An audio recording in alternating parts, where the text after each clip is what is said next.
The first words that broke me that morning weren't loud. They were sharp. "Make sure you clean the guest room too, Mr. Thorne." My daughter-in-law, Leona, stood on the balcony, coffee in hand, giving me orders in the very house I designed. My son, Gareth, said nothing.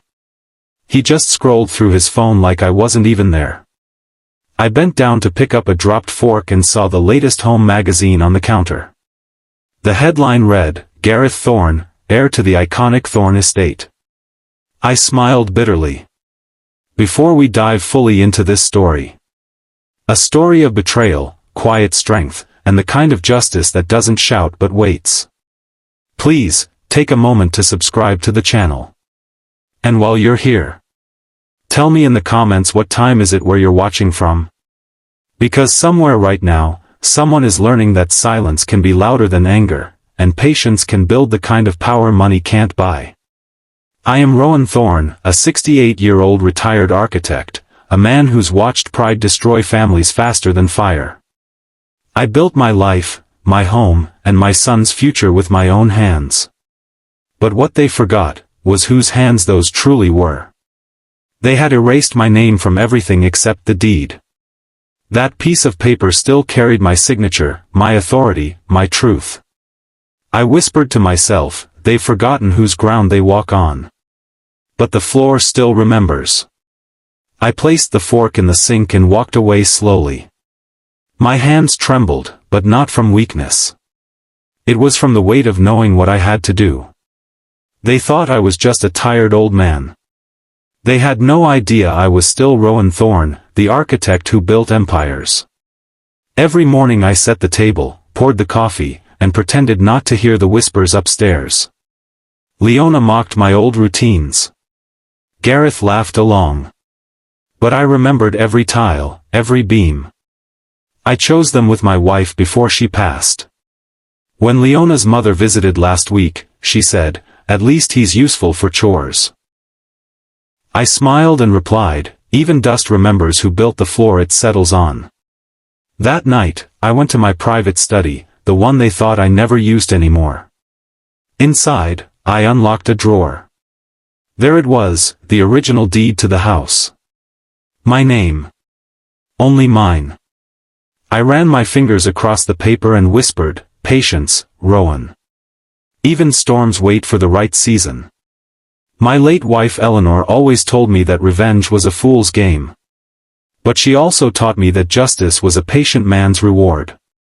I wasn't planning revenge. I was planning restoration. They had built their lives on sand.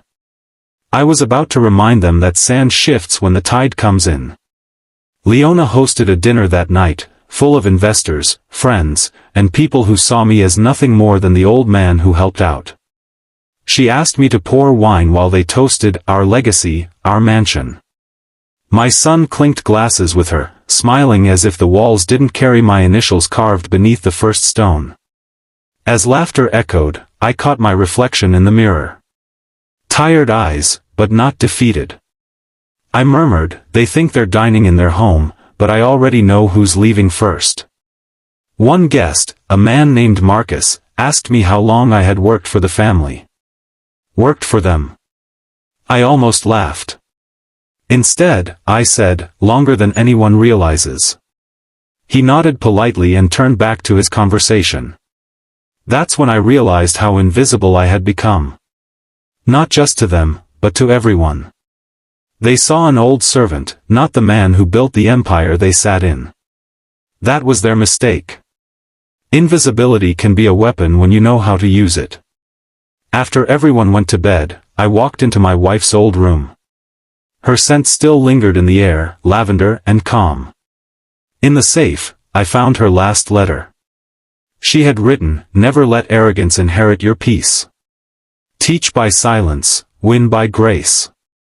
That night, I called my old friend, Callum Wexley, the lawyer who helped us buy this land decades ago. He answered sleepily, "Rowan. After all these years?" I told him softly, "It's time, Callum.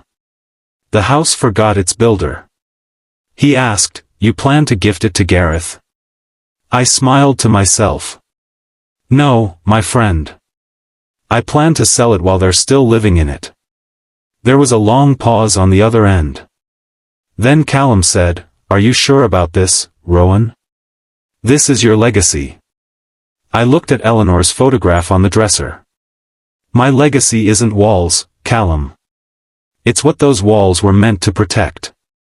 And right now, they're protecting the wrong people. He understood. He always did. 2 weeks later, a man in a suit arrived. Leona rushed to meet him, all charm and perfume. "Are you here to appraise our home for the expansion?" she asked. The man replied, "Actually, I'm here on behalf of the owner." She laughed. "Oh, my husband will be glad." The evaluator interrupted her gently. "No, ma'am. I mean Mr. Rowan Thorne." The room went silent.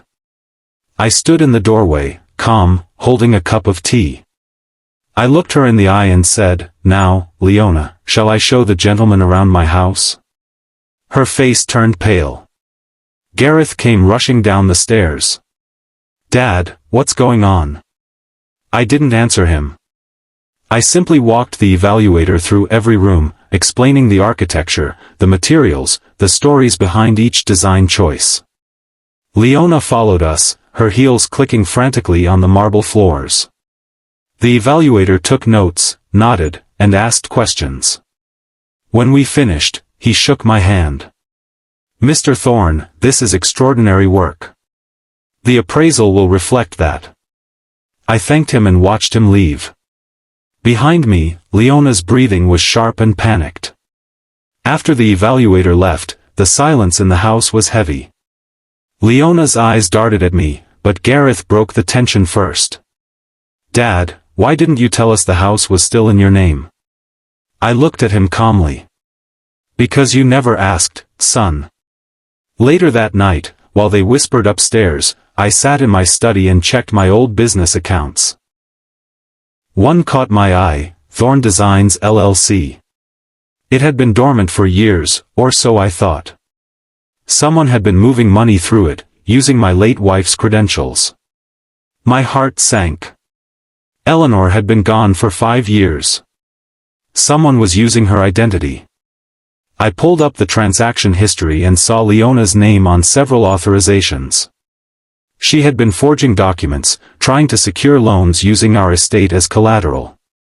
My hands shook as I printed the evidence. This wasn't just disrespect anymore. This was fraud. And fraud had consequences. I called Callum again. "We have a problem," I told him. "A criminal one."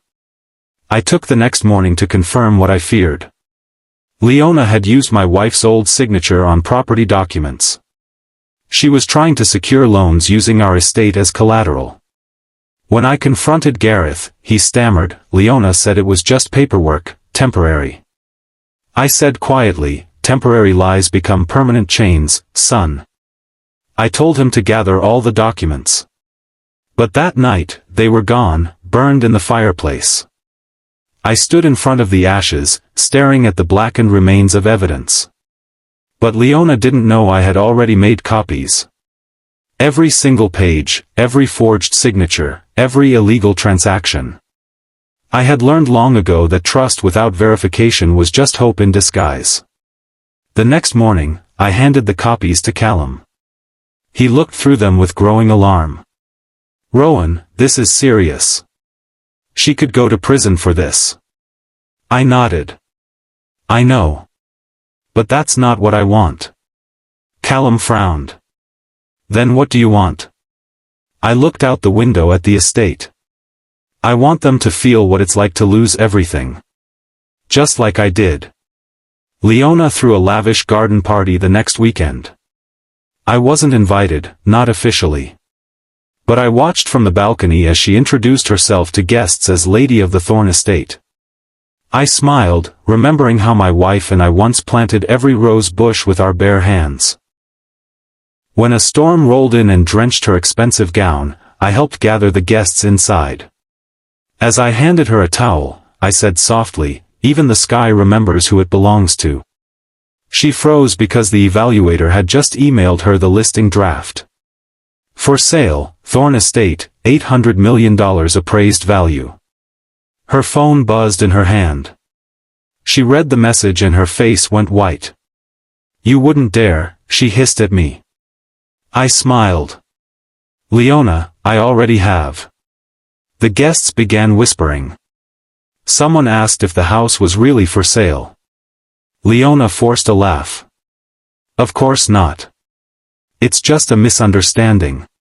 But the damage was done. By the end of the night, everyone knew the truth.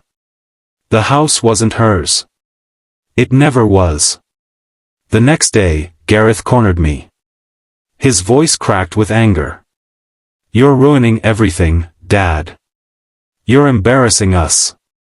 I met his fury with silence until he broke down, admitting Leona had forced him into investments he couldn't afford. They were drowning in debt and counting on the house to save them. I placed a hand on his shoulder. "I built this home for family, not for greed. You sold your peace for her approval." Gareth wept. And in that moment, I realized my revenge wasn't just against them. It was for him too. He had lost himself in her shadow. I wanted to pull him back into the light, even if it hurt. "Son," I said gently, "sometimes the hardest lessons are the ones that save us." He looked up at me with red eyes. "What do I do now, Dad?" I handed him a tissue. "You start by being honest. With yourself, with me, with everyone you've lied to." He nodded slowly. It wasn't forgiveness yet. But it was a beginning. Callum, my lawyer, called with news. "Rowan, I've received an offer from an investment group. They'll buy the estate, full price." I looked out at the sunset beyond the garden, the same horizon my wife loved. "Do it," I said. He hesitated. "And your son?" I smiled faintly. "Sometimes you must lose the house to rebuild the home."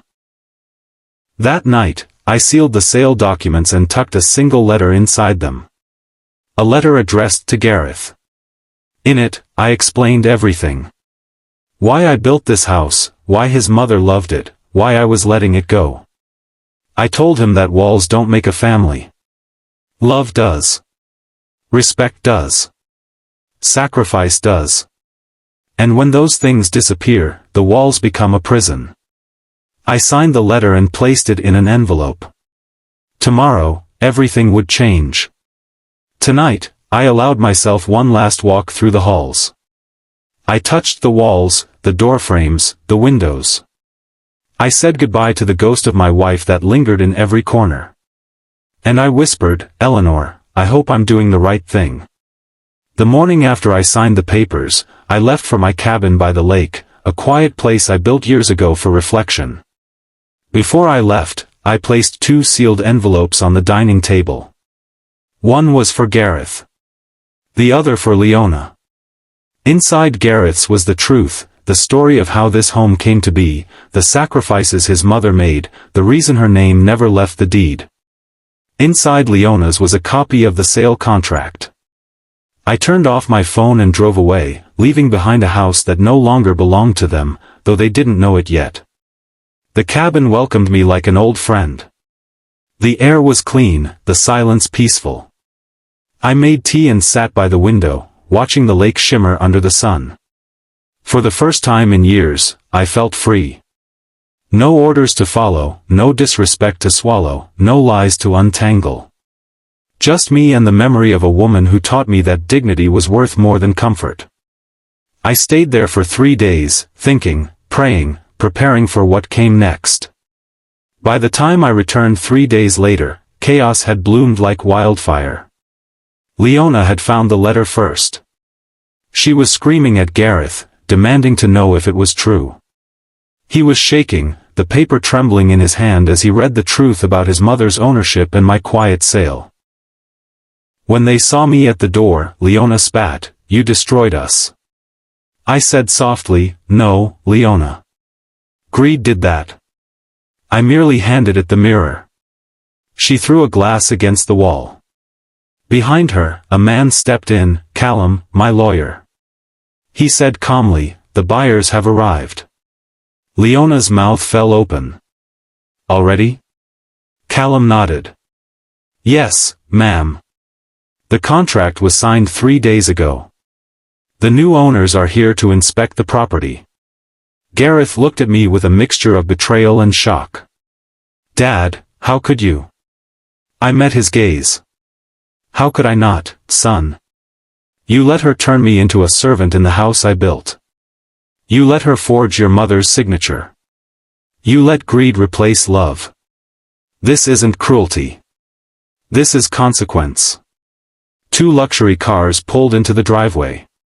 A woman stepped out, composed, dressed simply, but with eyes that carried stories. Leona's face turned pale. Who are you? The woman smiled. My name is Evelyn Price. I'm the new owner. Leona laughed bitterly. You can't buy our home. Evelyn turned to me. Mr. Thorne, thank you for keeping your promise. Leona looked between us in shock and realized the buyer was the daughter of my late wife's best friend. The estate would stay in the family's legacy, just not hers. Evelyn walked through the house with quiet reverence. She touched the walls gently, as if greeting old friends. My mother told me stories about this place, she said. How Eleanor dreamed of turning it into something beautiful, something meaningful. I nodded. She did. And now it will be. Leona tried to protest, tried to argue, but Callum silenced her with legal documents. Everything was in order. Everything was final. The house was no longer theirs. And there was nothing they could do about it. Gareth followed me outside, desperate, broken. Dad, please, tell me there's something left for us. I looked at him, truly looked. The boy who once built toy houses with me on rainy days was now a man trapped by his own pride.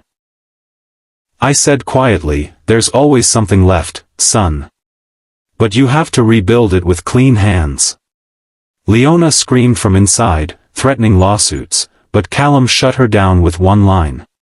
Mr. Thorne never transferred ownership. He simply reclaimed what was his. Leona stormed upstairs, and moments later, Gareth found the jewelry box empty. She had fled. Gareth stood there, stunned, holding the empty box. She's gone, he whispered. I placed a hand on his shoulder. Yes. And now you're free. He looked at me with confusion. Free? Dad, I have nothing left. I shook my head. No, son. You have everything left. You have your name, your integrity, your chance to start over. Those are the things that matter. He sank into a chair, his face in his hands. For the first time in years, I saw my son, not Leona's puppet. That night, the house felt like a museum of ghosts. Gareth sat beside me in silence. I lost her, he whispered. I shook my head. No, son. You lost yourself trying to keep what wasn't love. He broke down, not from the loss of wealth, but from the weight of what he had become. I told him a truth my wife once told me. Wealth can buy roofs, but only humility can build homes. As dawn broke, I told Gareth I had one last thing to show him, his mother's unfinished project. He looked at me with red, swollen eyes. What project? I stood up. Come with me. We walked through the house together, father and son, in a silence that felt like healing. When we reached the far wing, I unlocked a door that hadn't been opened in years. Inside was Eleanor's studio, covered in dust and memory. Gareth stepped inside slowly, his breath catching. On the walls were sketches, plans, dreams. And in the center of it all was a single word written in Eleanor's handwriting. Hope. When I told Gareth I wanted to show him his mother's unfinished project, I led him to the far wing of the house, a part Leona never allowed the cleaners to enter. It was my late wife Eleanor's studio, sealed for years. Dust hung like memory in the air. On the work table, sketches of a charity home, the Thorne Haven project, lay unfinished. She had planned to turn part of the estate into transitional housing for widows and single mothers. I watched Gareth trace her handwriting with trembling fingers. "Why didn't you tell me?" I sighed. "Because your heart wasn't ready to understand purpose without profit." Beneath the sketches, Gareth found an envelope addressed to my husband, for when the house feels heavy. He looked at me. "Can I read it?" I nodded. He opened it carefully and began to read aloud. His voice cracked halfway through. Eleanor had written about love, about legacy, about the difference between building monuments and building meaning. When he finished, tears streamed down his face. "She knew about Leona, didn't she?" I nodded. "A mother always knows when a woman loves her son's comfort more than his character." I unfolded the letter with the care one gives sacred things. In it, Eleanor wrote, "Rowan, promise me you'll teach Gareth not to inherit walls but wisdom. When greed enters a home, don't fight it with anger. Let truth live long enough to do the fighting for you." I felt my throat tighten. When I finished reading, Gareth whispered, "She knew about Leona?" I nodded. A mother always knows when a woman loves her son's comfort more than his character. He sat silently, realizing how deeply his mother had foreseen all this. Gareth asked, voice low, "Dad, was the house really the only thing you sold?" He wasn't wrong to ask. Because truthfully, I hadn't told him everything. Yes, I had sold the house. But not to Evelyn Price entirely. Half of it belonged to the Eleanor Thorne Foundation, registered quietly under my wife's name before she passed. Every cent from the sale was redirected to fund the same project she had dreamed of, housing for the forgotten. When Gareth discovered that, his voice broke. "You gave it all away?" I smiled gently. "I never gave it away, son. I simply returned it to the world she wanted it to serve." He wasn't wrong to ask. Because truthfully, I hadn't told him everything. Yes, I had sold the house. But not to Evelyn Price entirely. Half of it belonged to the Eleanor Thorne Foundation, registered quietly under my wife's name before she passed. Every cent from the sale was redirected to fund the same project she had dreamed of, housing for the forgotten.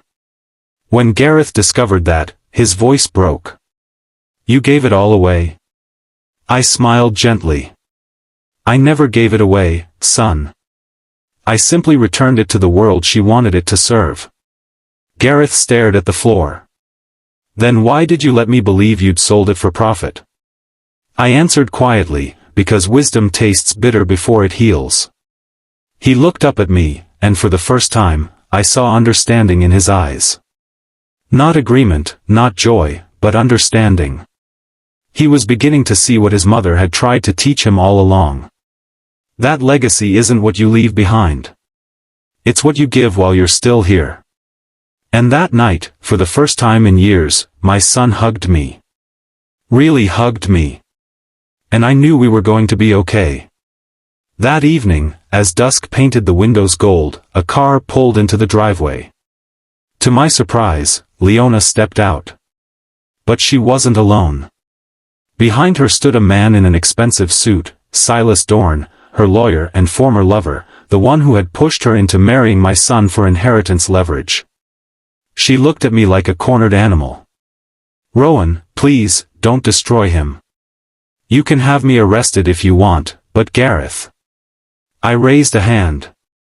"No more lies, Leona. This isn't a trial. It's a reckoning."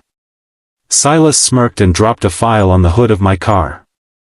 "Actually, Mr. Thorne, it is. You've been sued for fraud." I picked up the file calmly and looked through it. It was full of false claims, twisted facts, and outright lies. They were accusing me of forging documents, of manipulating the sale, of elder abuse against myself. It was absurd. But it was also dangerous. If they could convince a judge, they could delay everything. Maybe even reverse the sale. I looked at Silas with calm eyes. "You're making a mistake," I said. He laughed. "Am I?" That night, I sat in my study, the lawsuit papers spread across my desk. Gareth stormed in.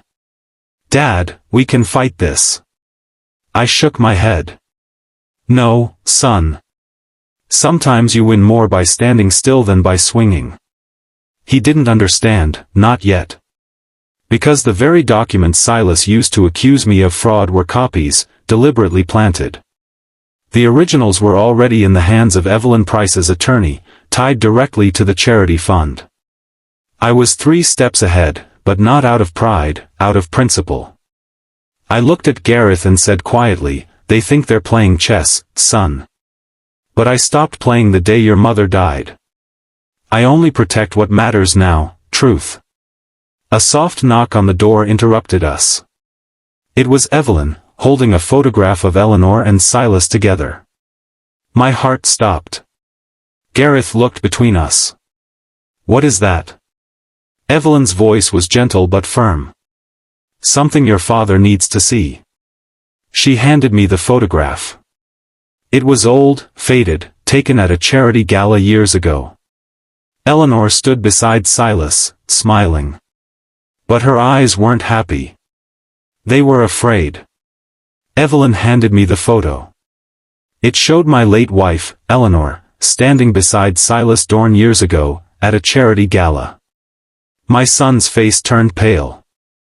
Leona looked confused. "What is this supposed to mean?" Evelyn's eyes met mine.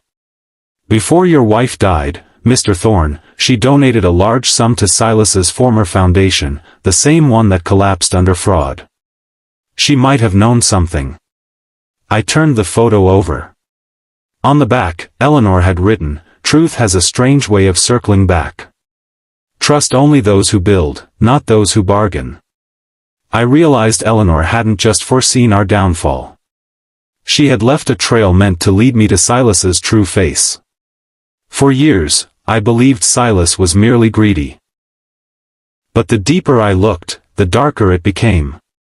Silas had been siphoning money from multiple family estates, including my wife's charity, using Leona's beauty and Gareth's arrogance as his pawns.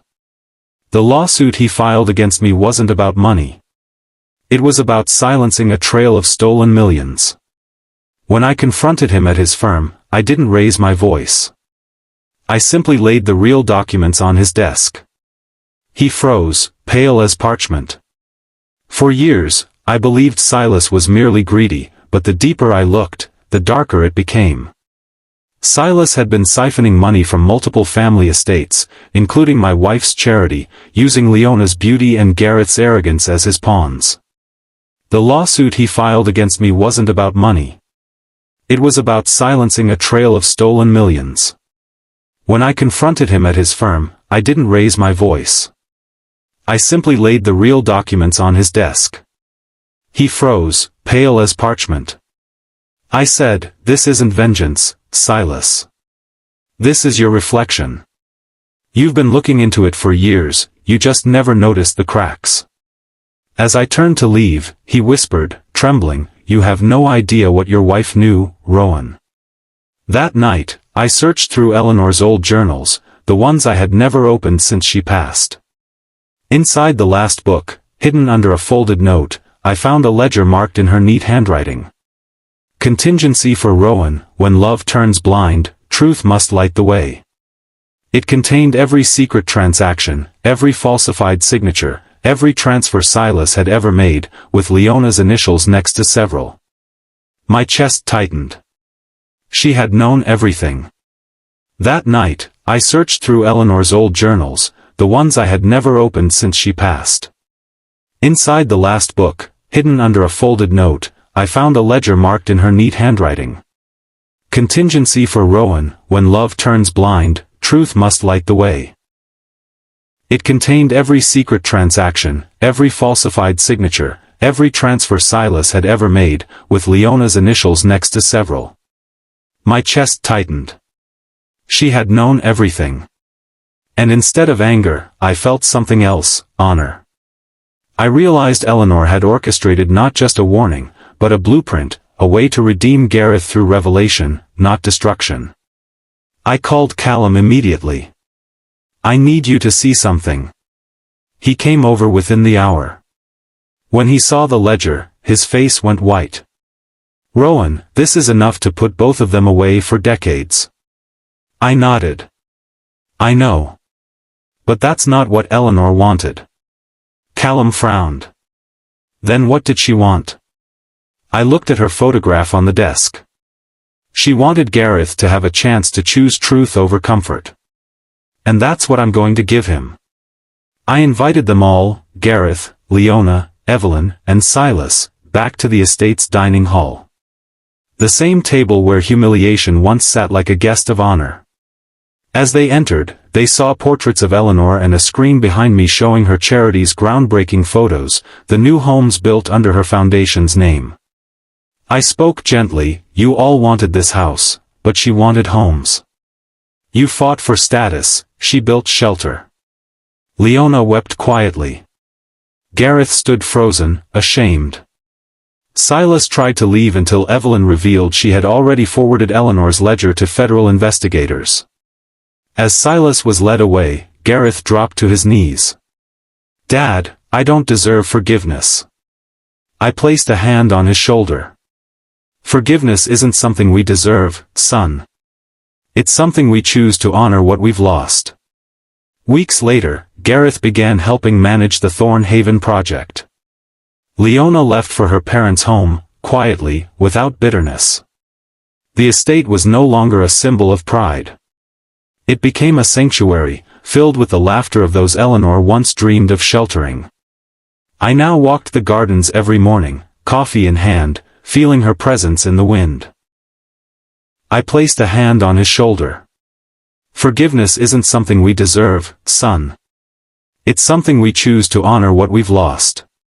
Weeks later, Gareth began helping manage the Thorn Haven project. Leona left for her parents' home, quietly, without bitterness. The estate was no longer a symbol of pride. It became a sanctuary, filled with the laughter of those Eleanor once dreamed of sheltering. I now walked the gardens every morning, coffee in hand, feeling her presence in the wind. Justice had come, not as thunder, but as calm rain after a storm. I learned that peace doesn't shout. It settles. One morning, I opened a letter from the first woman to move into the New Haven home. It read, "Your wife once told me, a house is only a mansion if love lives in it. I believe she'd be proud of you." And for the first time in years, I smiled without pain. Gareth joined me on the porch that evening. We didn't speak much. We didn't need to. The silence between us was no longer heavy with resentment. It was light with understanding. My son was finally home. Not in the house we lost, but in the truth we found. One morning, I opened a letter from the first woman to move into the New Haven home. It read, "Your wife once told me, a house is only a mansion if love lives in it. I believe she'd be proud of you." And for the first time in years, I smiled without pain. Maybe you've been there too, giving everything you had, only to be treated like you were nothing. But here's the truth, your value was never in how they saw you. It's in how you choose to stand when they turn away.